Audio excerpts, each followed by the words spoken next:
Hello, welcome to livemint.com and our special series on design and innovation. I am Aparna Piramal Raje, and we are very happy to have with us today Mr. Prithviraj Chavan, who is the Minister of Science and Technology and Earth Sciences and also works in the Prime Minister's office at the Minister of State and handles personnel too. Welcome to the show, sir. Thank you, Aparna. You have studied engineering. You've also been involved in a technology and a design startup. And now you're in a ministerial position. Where does your interest in design and innovation come from? As I said, I have worked as a design engineer, both in US and in India. And I have designed products. And I think a deep sense of less sensitivity to aesthetics in India strikes us all in face. I personally believe that India can become a design powerhouse like Italy or Sweden. But we just don't have formal design courses. We've started with fashion design and it's taken off. But industrial design, except NID Ahmedabad and Center at Mumbai and maybe a few other places, there is nothing. New York City has got 200 design schools. So we need to create many more formal institutes of industrial design. So engineers and non-engineers alike, people from art field, can join the field of engineering design. We also need to internalize design concept, aesthetics, and space planning and everything in our engineering courses. I have strong votary of having at least one semester design course in our engineering colleges, and even if maybe it can be organized even in science institutes of great league. It's happening, but it needs to happen at a much greater pace. We'll create so many jobs. And I truly believe that we'll become a design power. You talked about the difference between an engineer and a designer. You alluded to that. How do you see the difference in your point of view? Because as you said, we produce so many engineers, but we don't have innovators or really a lot of designers coming from. Well, innovation is a much bigger concept. I'm handling Ministry of Science and Technology, and we have called for a decade of innovation.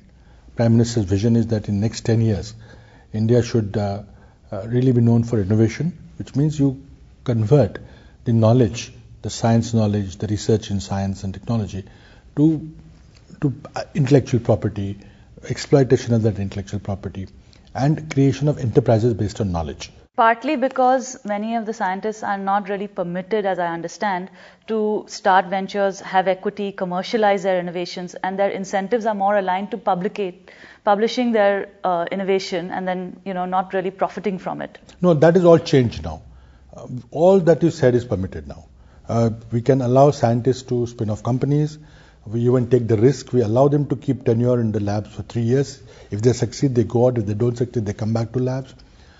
We encourage publishing of high quality papers because India must become a science knowledge power.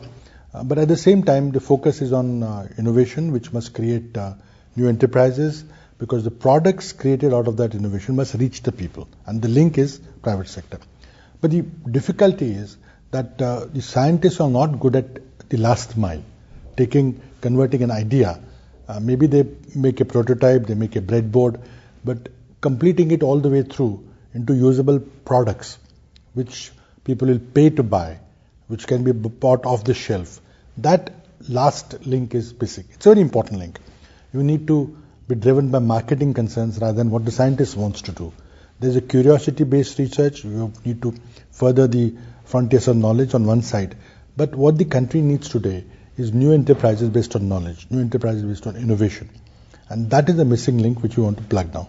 And what is the tangible outcome? Can you give our viewers an idea of a tangible outcome that you'd like to see as an example? Have you set any targets for yourself in this decade of innovation? Out of the public sector science system, particularly in life sciences, I can give examples of new drugs being created.